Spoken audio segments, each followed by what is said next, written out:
Welcome, everyone. Our webinar will begin shortly.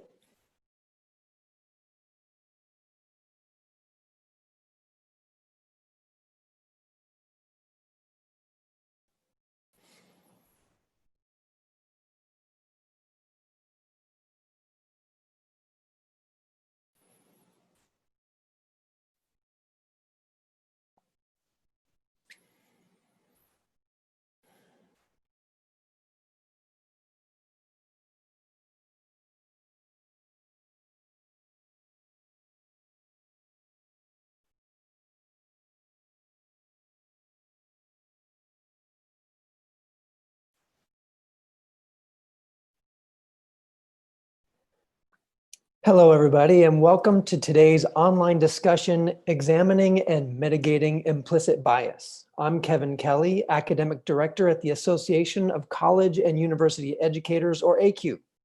Together with our collaborative partners, we're proud to share this series with you. Before we dive into today's topic, I'd like to review our agenda and establish a few participation guidelines. We'll start with a brief keynote from Dr. Teresa Nance before asking our panelists to introduce practices and strategies for preparing an inclusive online course.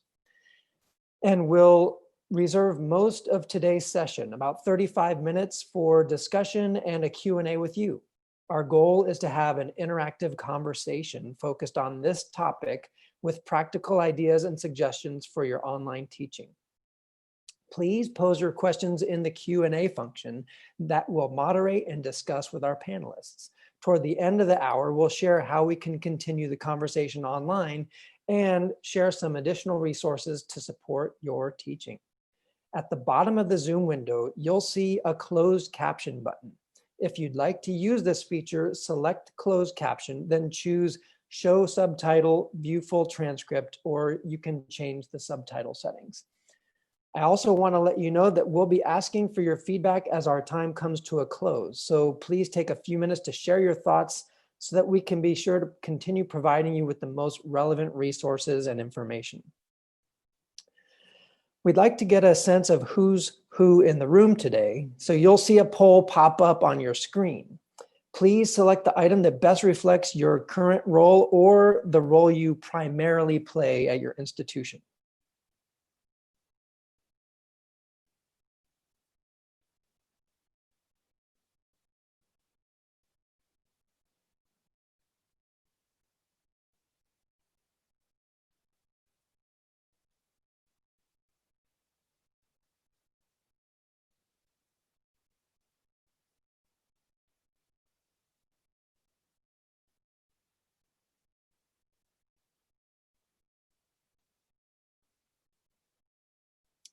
Well, it looks like we have about a little over half of you are faculty, with another quarter identifying as other, another maybe 13% as leaders on your campuses, and then another 7% in an administrative capacity. So thank you all for sharing your roles or your primary roles.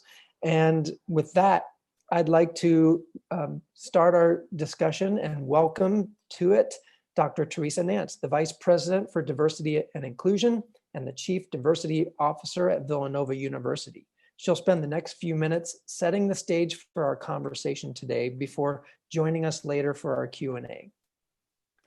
The need to improve human interaction by developing communication skills that display sensitivity to cultural, racial, and ethnic diversity has never been greater than it is today. With her dual specializations in interpersonal communication and multicultural affairs, Dr. Nance is a great source for information on impression management, developing professional voice and diction, conflict resolution, cultural diversity, interpersonal communication, and listening and conversation skills. Wow, Dr. Nance, with all that, again, I'd love to welcome you and have you kick this off. Thanks so much, Kevin. In his book, Pedagogy of Freedom, Paulo Freire wrote, "I cannot be a teacher without exposing who I am." Let me begin my remarks today with a question. How do you get ready for class? Gather your books and folders together, check your computer. As I think about it, all of the things on our usual checklist are about the content we will deliver. But what about you? What are you bringing into the class besides the content of your lecture? As teachers, we know our success in the classroom demands an ability to relate to our students. We know that it is important for us to be able to bring our whole selves to the classroom. The material or messages we cover in classes are contained in our notes, but the key to great teaching is knowing that we as human beings are the medium through which our students hone meaning and understanding. Through the words we choose, the examples we give, or even the jokes we tell, we do, as Freire said, tell the students who we are, allowing them to understand us better, and in so doing, establish the kind of classroom rapport that leads to great teaching moments. In addition to our knowledge and understanding of our disciplines, we also bring the things that make us unique human beings, our history, our culture, and our individual experiences. Each of these elements creates a framework through which we see and act upon the world. In the classroom and in life, we see and encounter people, things, and events we need to figure out. We see a student slumped over on the desk. We see another student entering the classroom with what appears to be a grin from ear to ear. And we see another student with his arms folded tightly across his chest. To the first student, we say, why don't you go to the health center and get some aspirin? To the second, we see, something great must have happened to you. And to the third, we say, why don't you get a sweater if you're feeling cold? In each of these cases, we observe students' behavior and reached a conclusion. The step we don't think about is the step in between, which is largely unconscious. The step that required us to fill in our gaps of knowledge and reach a conclusion. We drew an inference. We made an unconscious assumption. The first student was sick, the second happy, and the third was cold. The problem is that our conclusions may be as wrong as they are right. The first student may simply not want to talk to people. The second could be grimacing in pain. And the third just has his arms crossed for comfort. As human beings, we're not fond of ambiguity. We observe behavior and then in an instant, fill in the gaps of knowledge. Unconsciously, we fill in these gaps with our knowledge and our understanding. It is axiomatic to say that our classrooms are growing more diverse daily. As they do, the possibilities of the way that we see and understand the world will not be the same as our students, thus increasing the likelihood that mistakes will be made. The important thing to remember here is that a way of seeing is also a way of not seeing. Today, we're going to be talking about bias, implicit bias. Bias is, on the highest level, simply a preference for or against something or someone. We all have preferences, from ice cream to our choice of footwear. Sometimes we know our biases and sometimes we don't. Whether it's going to lunch and selecting the same salad day after day, or our students looking around the classroom and then returning to the same seat, these preferences are a part of life. For those of us in front of the classroom, however, the problem with implicit bias is that it represents the attitudes or even stereotypes that could impact our understanding, actions, or our decisions in an unconscious manner. This is so important because in the classroom, we have the power in our relationships with students. We control the content, the activities, the gradebook. Our biases matter, and as a consequence, become important to us to understand and manage. When I think of teacher power in the classroom, I am reminded of a brief example from my work several years ago. As the story goes, a young Black woman was sitting in an English class, and the professor was writing on the board with his back turned to the class. Suddenly, someone's phone goes off, and the ringtone consists of misogynistic rap lyrics. Without turning around, the professor called out the young Black woman's name and said, "Turn off your phone." What is so interesting in this case is the conversations afterward. The professor claimed three things. One, nothing but respect for the young woman. Two, that there was no intention of stereotyping or denigrating the student. And three, she was just taking the situation too seriously. Perception is reality. According to the professor's logic, it sounded like Mary's music. What he implied was that in this predominantly white class, Black sounding music obviously would be coming from the lone Black student. Mary, on the other hand, felt unseen as an individual and just lumped into an undifferentiated group of Black students by this professor. Mary was so impacted by the event, she seriously thought of changing majors. What do we know? Intent does not equal impact. As teachers, we all make judgments based on our experiences, both professional and personal. To avoid the kinds of issues mentioned above, it is imperative that we stop and challenge ourselves to see students differently, to ask questions instead of making definitive statements when we're not sure. And most important, become comfortable with admitting we don't know or that we're wrong. Thank you so much for your attention. And now let's get ready to hear this amazing panel. Thank you, Dr. Nance. It was powerful to hear you describe how bias is the way we make sense of the world and what we do to mitigate its effects. And that really aligns with how I approach learning equity in my own teaching. So I truly appreciate everything that you shared. Now I'd like to introduce our panelists to our participants. Today we have Kevin Gannon, PhD. He's the director of the Center for Excellence in Teaching and Learning and a professor of history at Grandview University in Iowa. He's also the author of Radical Hope, a Teaching Manifesto. Next, we have Marlo Goldstein-Hode. She's also a PhD and a senior manager of strategic diversity initiatives in the Office of Diversity, Equity, and Inclusion at the University of Missouri, St. Louis. And last but not least, we have Darvell Hutchins, MBA, MA, lecturer of Department of Communication Studies at Cal Poly, and the diversity strategist at TDS Telecommunications. And again, I'm Kevin Kelly, and I'm honored to be moderating this conversation. And like all of you, I'm looking forward to learning with and from our experts. So let's get started. Welcome, panelists, and Marlo, thank you for agreeing to kick off our conversation.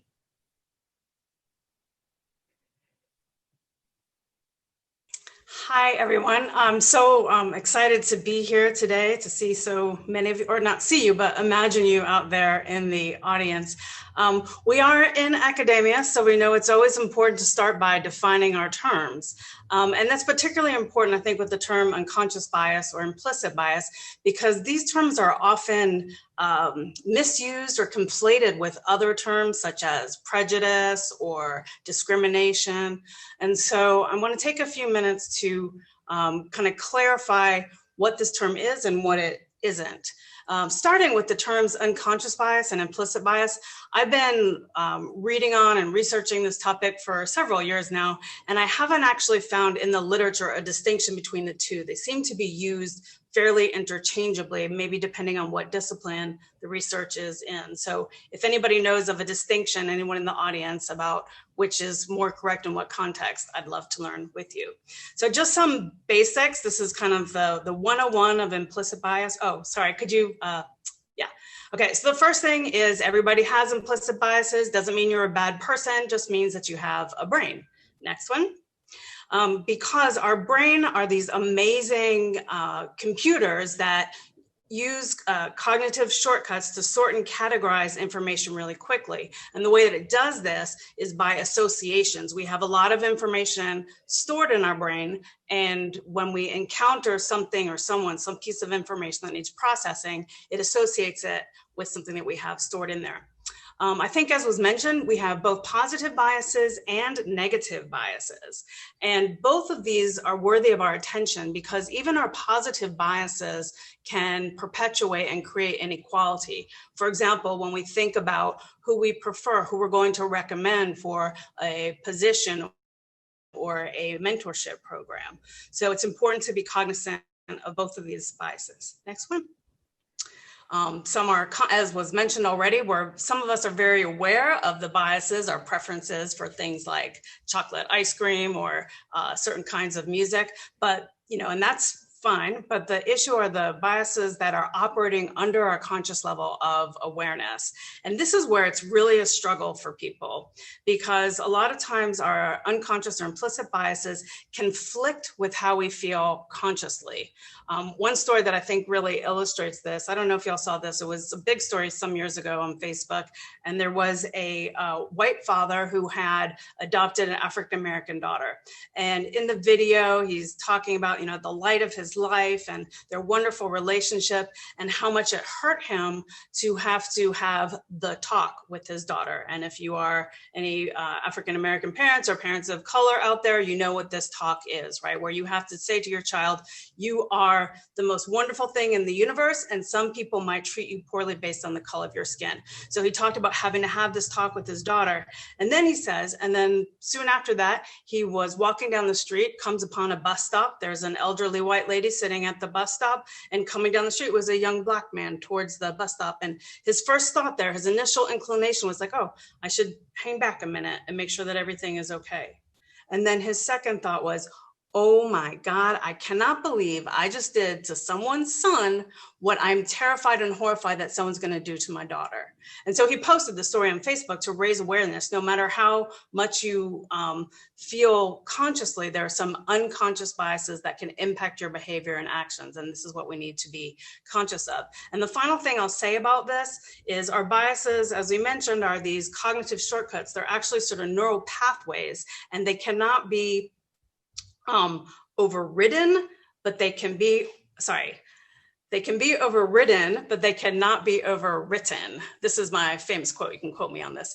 And what I mean by that is, when we take action to consciously override, recognize what our biases are, like that Facebook dad, recognize when they happen, and then you can actively choose to act otherwise. And there are several sort of anti-bias practices that you can engage in, and eventually those biases do weaken, but they don't go away. So it's really ongoing work of a lifetime. I think I have like another minute or two, right? So next slide.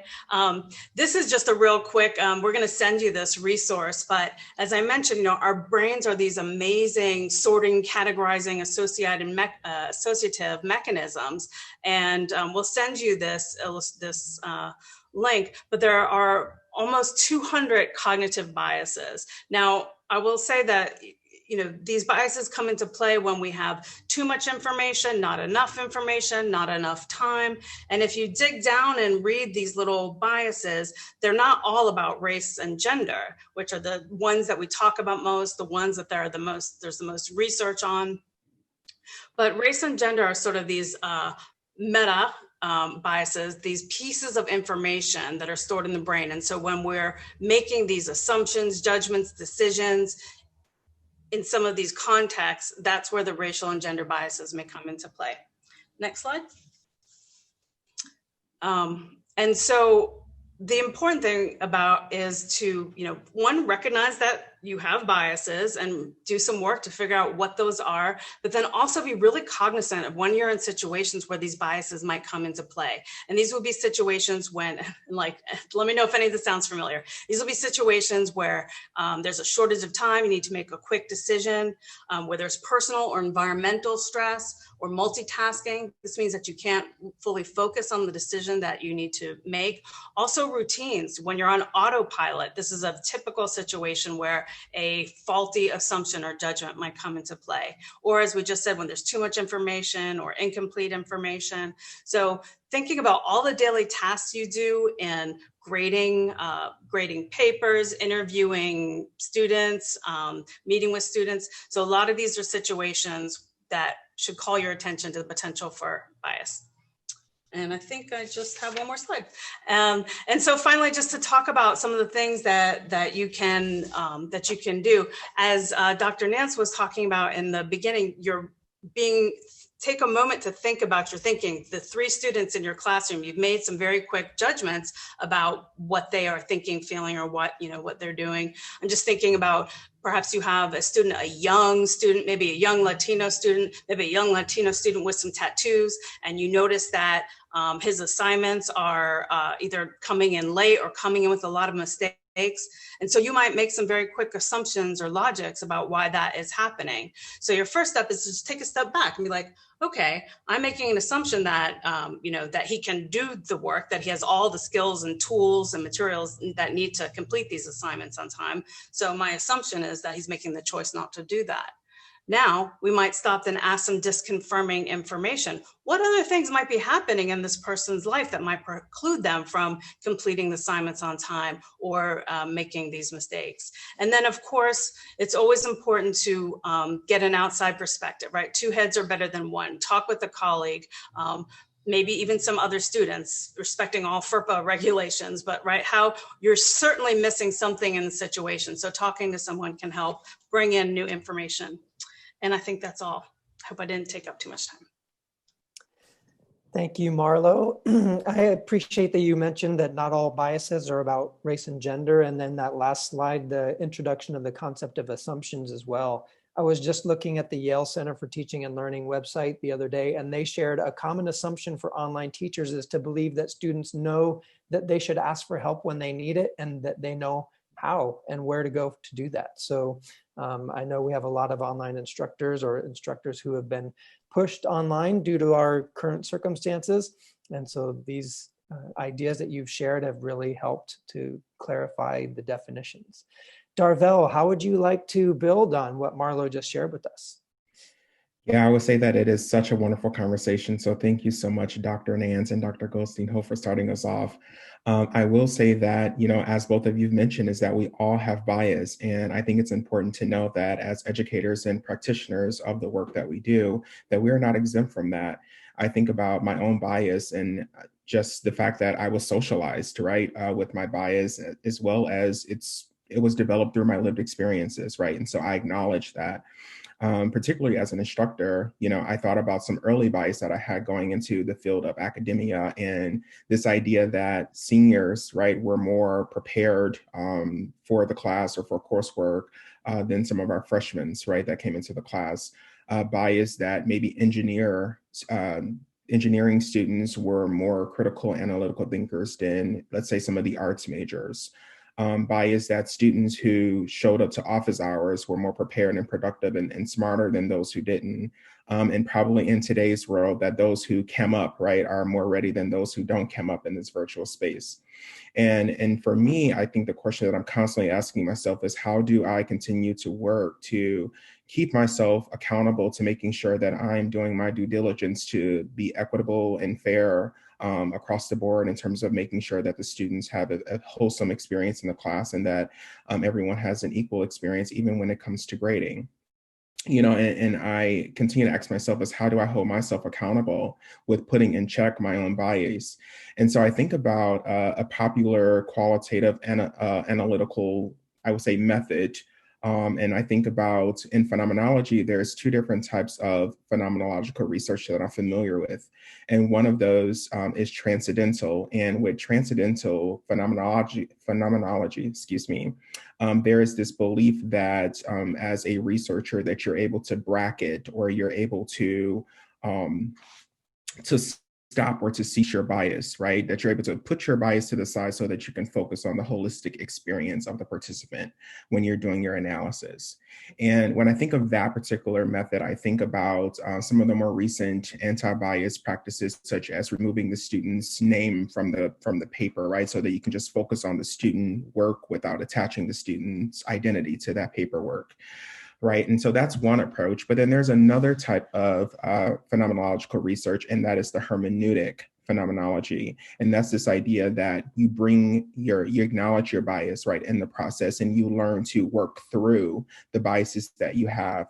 And I will say that as an instructor, I definitely will identify more with the hermeneutic approach to teaching and learning. And the way that I do that is that I don't deny the fact that I have bias, right, as an instructor, that it shows up with me, but how do I continue to work through to make sure that I am being equitable and fair to my students? And one of the ways that I do that is being very clear in terms of what my expectations are when it comes to grading an assignment. And so that's setting a very clear rubric for the students and making sure that when I find myself veering away from that rubric, or if I feel like I'm grading the student based on their experience or my interactions with them, then I'm not doing them justice and I'm not being fair, right? And so I'm always constantly, when I'm grading the student's work, referring back to that rubric to make sure that I am being just and fair and making sure that the student did deliver, in fact, what it was that I was looking for, and that I do not take anything else into account outside of what it is that I communicated that were the expectations for that assignment.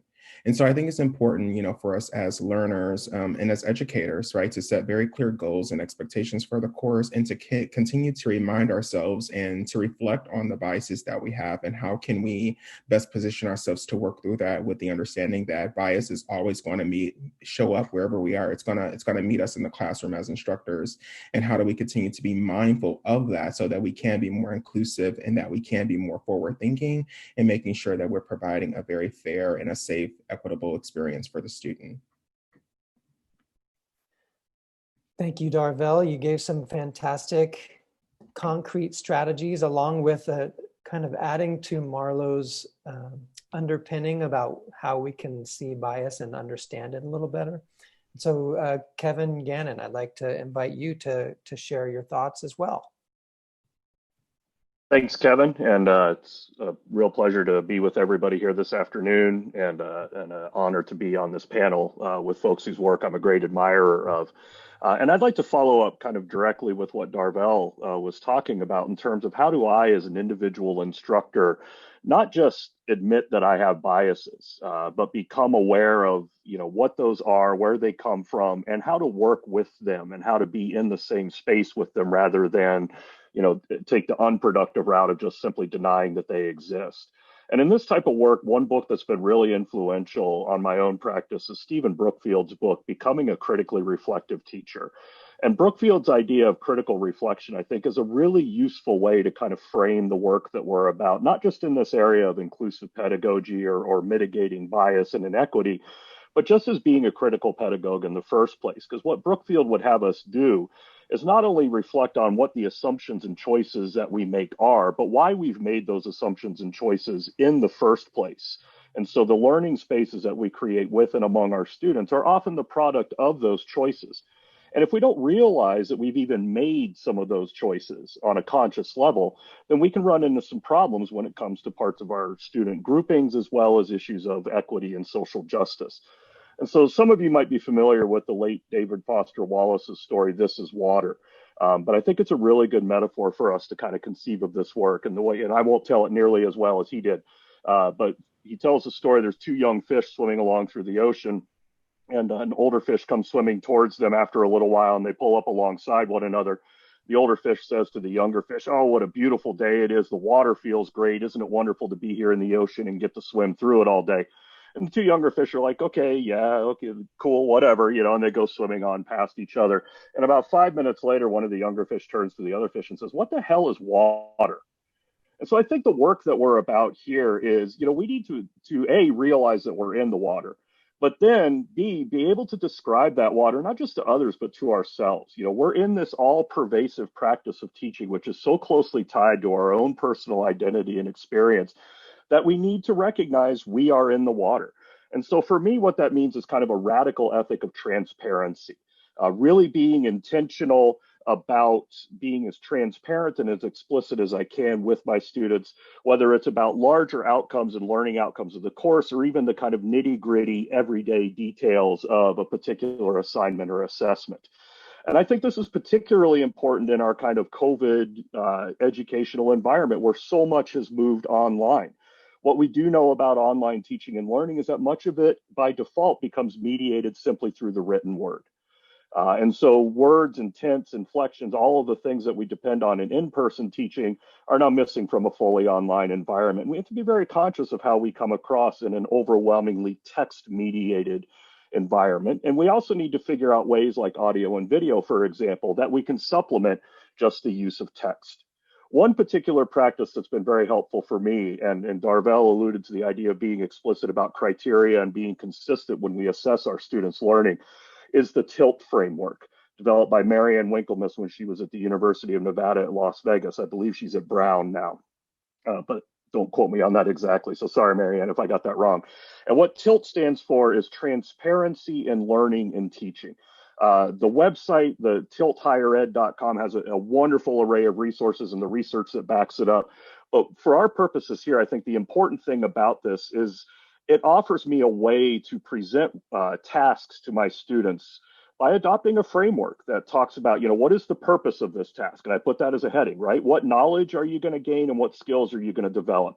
And then outlining the task itself, concretely, every step that is needed to be taken in order to be successful in this particular learning activity. And then finally, the criteria. And a lot of us talk about criteria for assignments like a research paper, write a smooth and well-polished research paper. Well, what does that look like, right? Do all of our students have that understanding? Have all of our students had the access to the type of educational experiences that would allow them to implicitly understand what a well-written research paper would look like in the same way that I do? As a white, cishet, middle-class male, my experience in academia and education has been a lot different and has been in institutions that have been fairly well-resourced than some of my students. And so am I carrying that experience in to introducing learning activities and criteria to my students? And so what the TILT framework has me do is provide not just detailed criteria, but also examples of successful work along the lines of that assignment. Now, one might object and say, all you're going to do is get a bunch of copies of the sample research paper that you give them, but that's actually not been my experience. What it does do is it takes away the anxiety for students who have not been asked to do a particular task before. If I ask my students to do something, and they've not been asked to do it before, and I'm not giving them all the tools that they need to do it successfully, then I'm not doing my job and they're not learning. Really what it comes down to for me is the TILT framework, and then this larger ethic of transparency that I try to have inform it is primarily, one of the primary accomplishments is it helps me expose and unpack my own assumptions about what my students can and can't do, what they've been asked to do, what they haven't been asked to do, and more importantly, what I've internalized as someone who's been working in higher education for about 25 years. So in other words, it helps me understand that I'm in the water, and it helps me describe that water to others in a way that makes sense to them. What I am after is rewarding and affirming the learning that is taking place. I'm not after rewarding or affirming who has more cultural capital or who came from more well-resourced schools. I'm not after rewarding or affirming those things at all. I'm trying to erase those differences. And the best way to get about that work is to be able to adopt an ethic of transparency where I examine, name, and then try to work within and around the biases that I, like anybody else, bring to the classroom.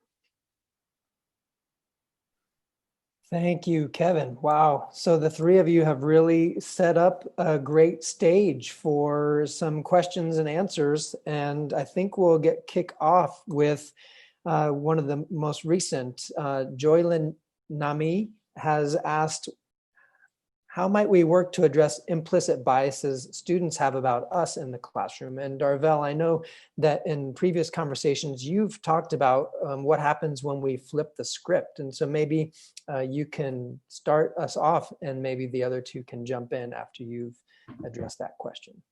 Yeah, first off, that is an excellent question, and it's a very real question for me being a Black faculty member teaching in a predominantly white space.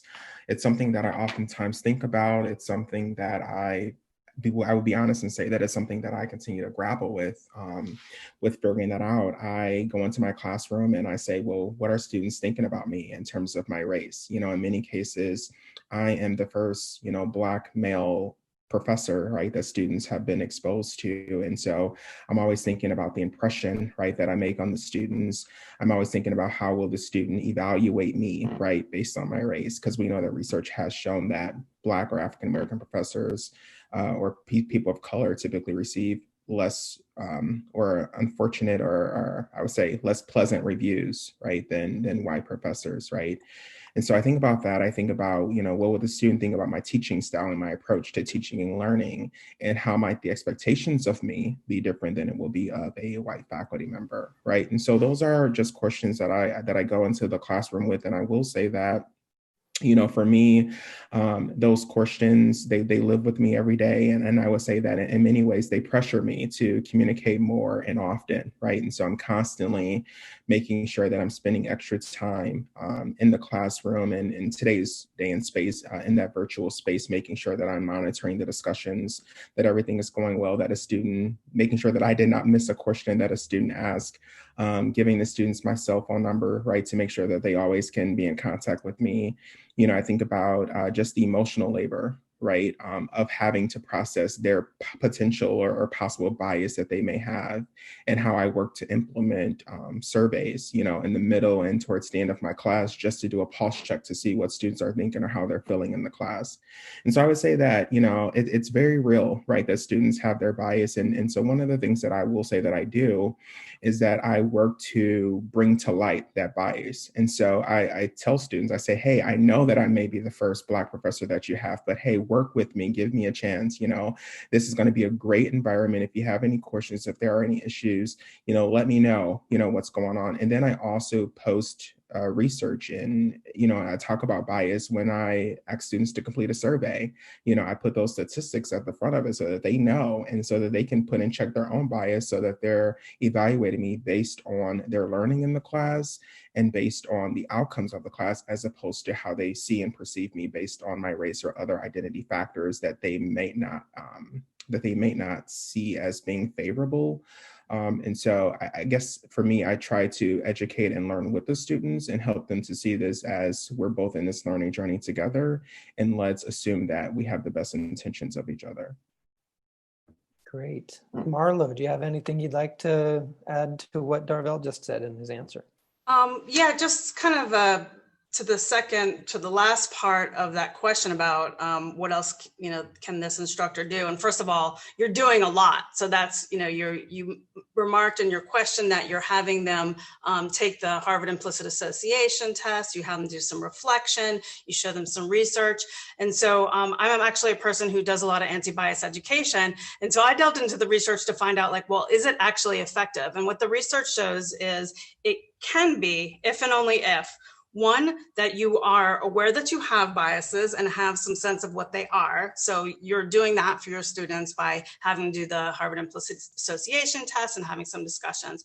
Two, they have to care that there's a negative impact to these biases, right? They have to have some kind of intrinsic motivation to want to override or challenge these biases. And then three, unfortunately, one lecture on unconscious bias or this session today does not resolve the problem. It's developing a chronic awareness of bias, so an ongoing thoughtfulness and critical engagement. So if those three things can be met, then we have hope to mitigate bias. And last but not least, Kevin Gannon, anything you'd like to add on this topic? Yes, thank you. Very briefly to touch on maybe the perspective of folks who are sitting in promotion and tenure committees, or who are administrators who have that power of hiring and extending contracts and things like that. We know that these biases exist in classroom evaluation data. We know that faculty of color, and in particular women, get lower scores on student evaluations. We know this. This is not in dispute. There is a wide body of peer-reviewed, statistically sound research on that. And so then the question becomes, for those of us who work in those areas where a faculty career is impacted, what are we going to do with that knowledge, right? So if you're on a promotion and tenure committee, what are you doing with student evaluation data? How every piece of data has a story. And so are you paying attention to the story that surrounds it? Are you ensuring that your process doesn't just rely on student evaluation data to judge teaching effectiveness, right? We really need to unpack the things that we're working with that impact the careers, especially of early career faculty of color, and ensure that, this phenomenon that, again, we know exists is not targeting in a very inequitable way some of our colleagues, especially in STEM fields. So with that knowledge, we have to put that knowledge to work in our institutions.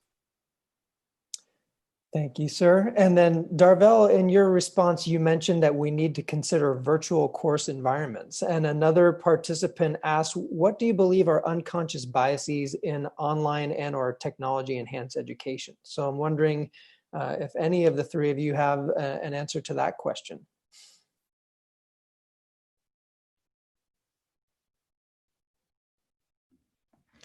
Well, I will say that I'll try to answer this question directly, but one of the things I will say is that we have to be considerate that this digital space is very different from face to face. Right now, when students come up or they come online, right now you are being exposed to their home, right, their personal space, and so we have to be considerate that perhaps brothers and sisters are home from school as well, and so they may be sharing a house or a bedroom with 3 or 4 people, right, and so students may choose to not come up, and there may be reasons behind that. There may be students who have just living conditions that they don't want their classmates exposed to. And so I think that we have to be very flexible during this time and that we have to provide different options. We also have to be understanding of students have different technology, capabilities and different speeds and things of that sort. And so it's a time where we have to be very accommodating and not assume that how we are set up as faculty members that the students have the same access. And so it's important to be mindful of that. And I guess I'll just add to that the implicit biases that you may have towards your students are triggered like even before you meet them. When you're looking at your roster, when you see certain names, and sometimes rosters have pictures, or sometimes there's additional information such as their major. All of those things are bits of information that you have stored in your brain from either past experiences, from exposure to media, from sort of repeated ideas that you encounter. And so again, whether you're consciously doing it or not, you are making some assumptions and judgments. Now, I'm not saying that you're going to act on those, and I'm not saying they're going to impact how you will treat those students, but they are there, and it can be worth it to sort of acknowledge those. I had an experiment I was going to offer to you to do that in the beginning of the semester, to take a look at your roster and then think about the general grade distribution that you have in that class. And like, if you had to do it, like just looking at that limited information, which of those students you think are going to get an A, which would get a B, which would get a C, which would get a D. Now, that can be dangerous because you might have an anchoring effect, right, that you don't want, but it can also be used for you to go back then after the first few assignments and see how much of that is coming true. And if it's coming true, might it not be worth a deeper dive into your evaluation of some of their work? Are there some things that you may have been missing because of these implicit assumptions that you already identified as you're bringing in?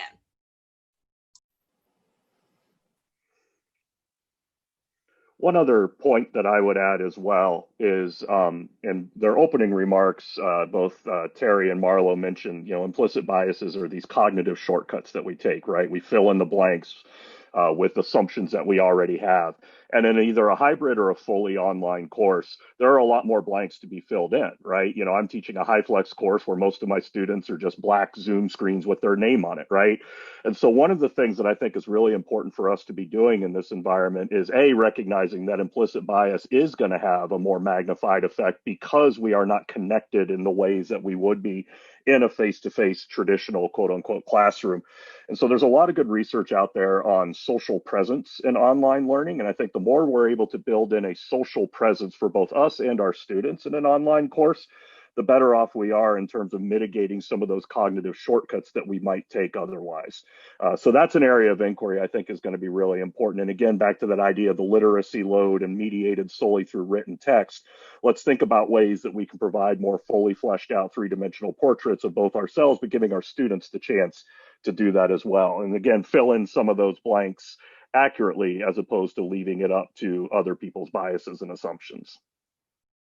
Thanks, the three of you. And I'd like to pull Dr. Nance back into the conversation with one of the questions that's been upvoted pretty highly in the Q&A area.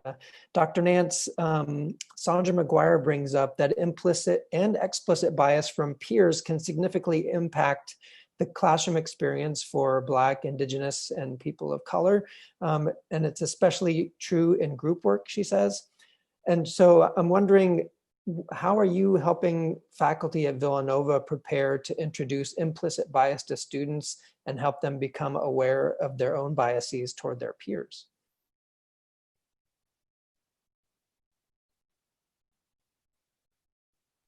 So if I have the question correct, then you're asking how are we helping the students be aware of their biases? And I really want to begin with the teachers, because that's where my work has begun, is helping the teachers recognize the responsibilities that they have when they put students in group work. Too often we think, oh, here's a day, they go into groups and they'll get their work done, without knowing that what we have to do is prepare the students to go into those groups. And I could tell you so many stories of issues that I had to take care of because literally students of color were left out of groups, or as students tell me, they were put in the loser groups, and that directly impacted their grades. And so through our Teaching and Learning Center, and also through workshops given through my office, we work with faculty to talk about how it is you prepare your class for for group work. And we talk explicitly about the question of bias, because students won't say, oh, I'm biased in the way that I put my group together. I just put my friends together. And you say, wait a minute, let's think about that. Let's talk about what bias is, and then let's talk about why we didn't put other people in. The second thing I would say is that in putting groups together, being more purposeful would also be, instead of just having students freely freely select people, think about what the different personalities in the group would be adding. And one of the things I try to do also in my own coursework is to think of ways in which the students of color have some specific knowledge or skills that the rest of the group will not have, in order to address the issue in class, so that those students actually become not only highly wanted in groups, but more important, are able to shine in those groups as well. Thank you, Dr. Nance. Any of the panelists, do you have something you'd like to add about helping students become more aware of their biases toward their peers, especially in group work?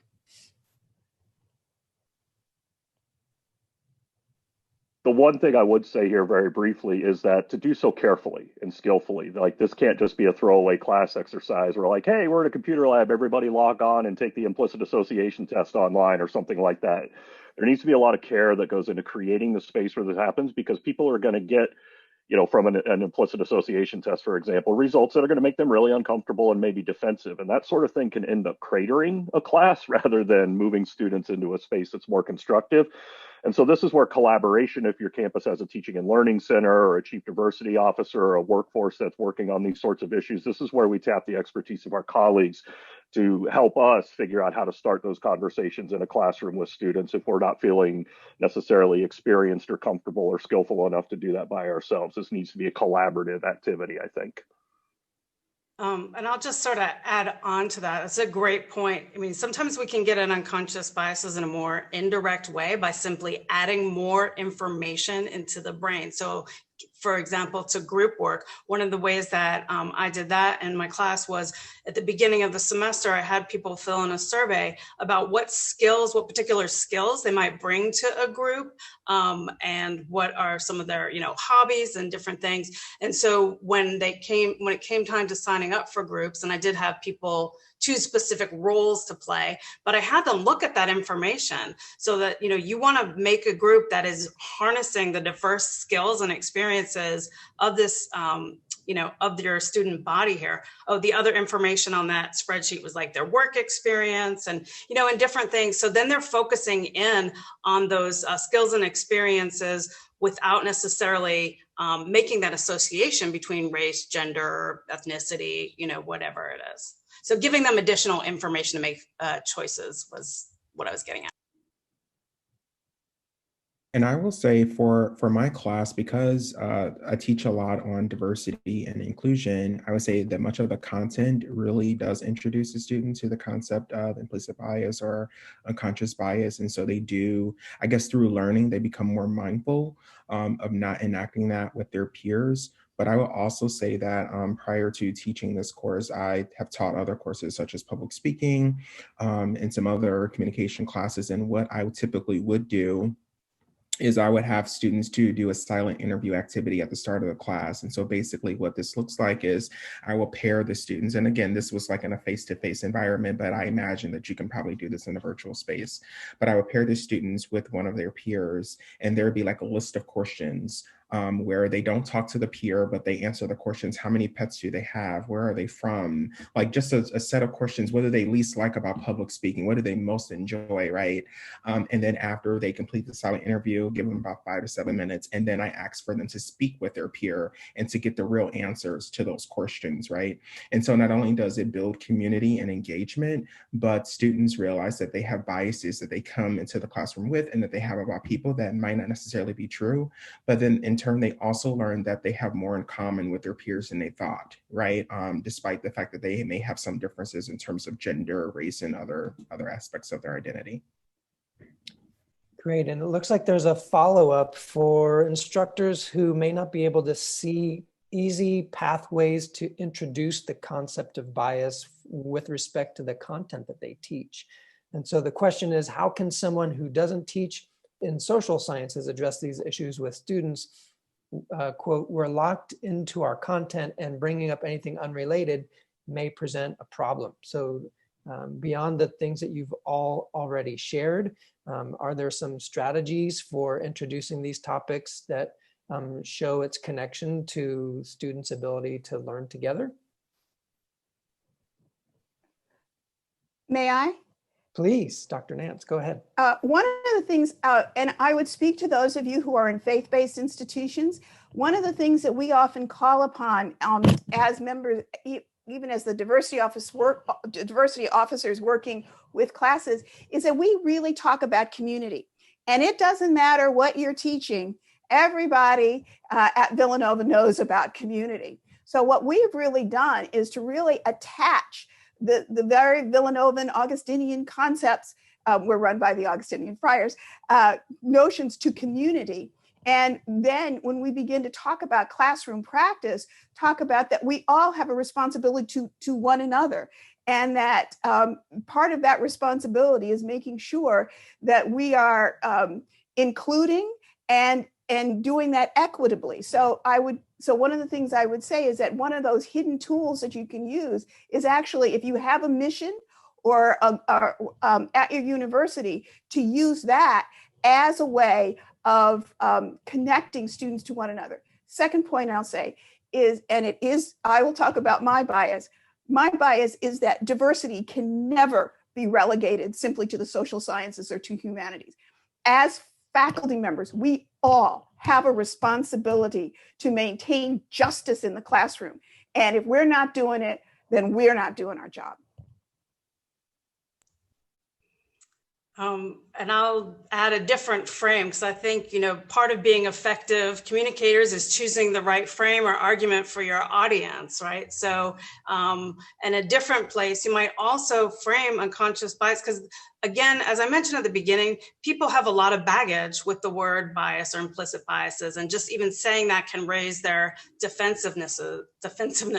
But what we're really talking about is making effective decisions, right? So if you want to make the best decision possible, no matter what your discipline is, if you're looking in the sciences and you are looking at research questions, or if you are creating groups for a business class, I guess that's social, you know what I'm saying, right? So you can frame it as, how are we going to make decisions based on the full breadth of information that we can take in, as opposed to the quick shortcuts available to us. That's one way to do it.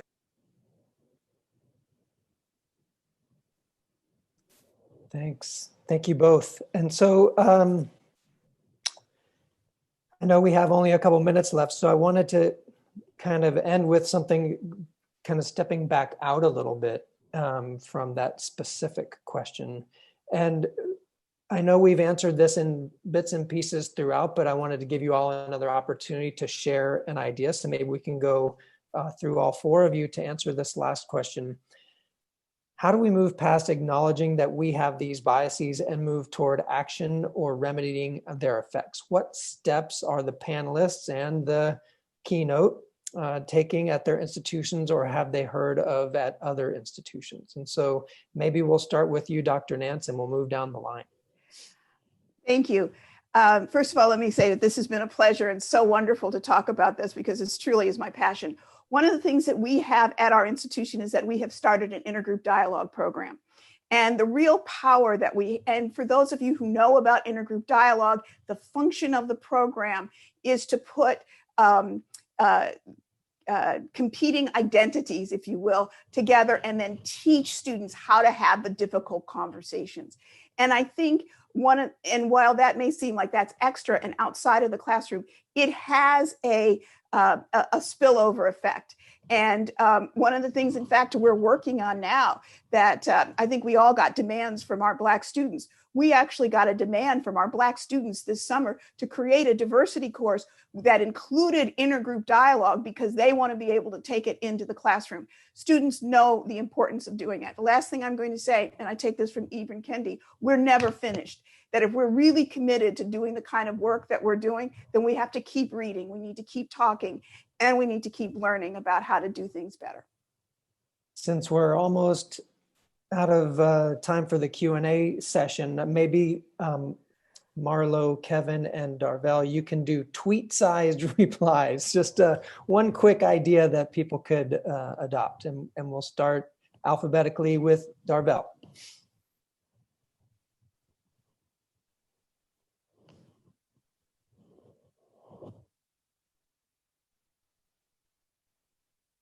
Darvel, you're muted, honey. My apology. I was just in agreement with Dr. Nance. I think that, as institutions that we need to have more courses on diversity, more courses that address topics of inclusion, equity, social justice, right?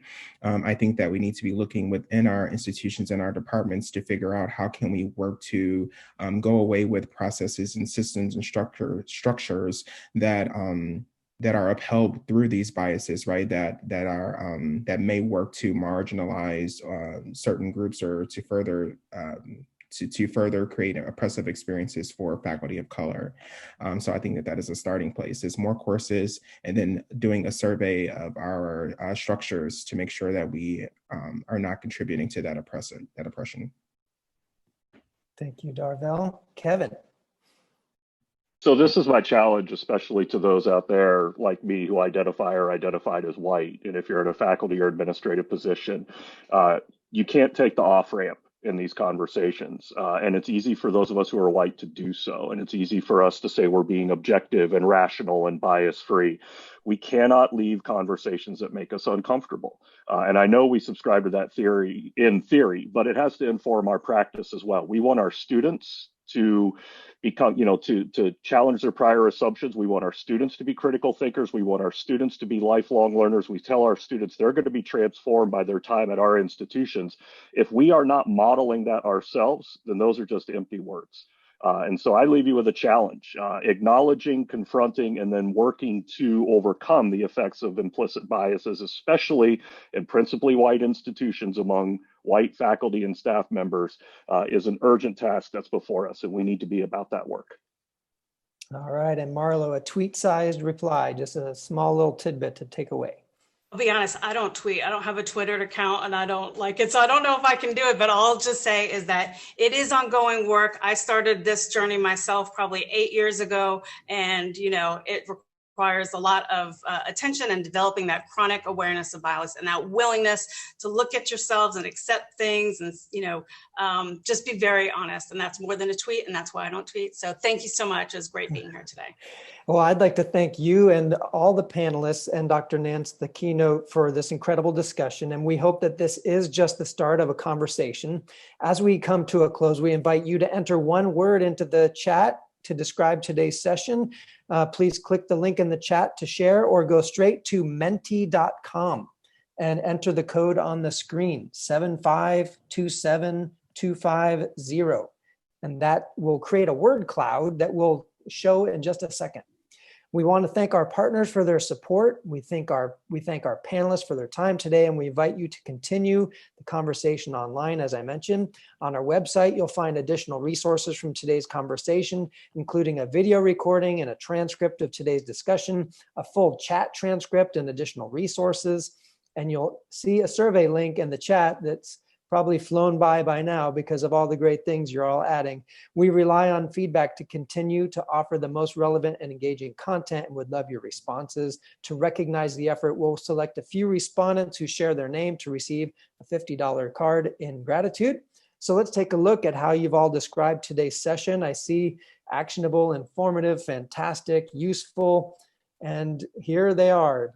Those of you who have put your words into the word cloud and generator at menti.com, informative, inspiring, enlightening, helpful, thoughtful. So I know we will be ending in just a minute. So I want to thank again all of our panelists, our partners, and all of you, the participants. If you have not done so already, please check out the recordings from the first 2 webinars in this inclusive online teaching series. Please stay safe and have a great online class.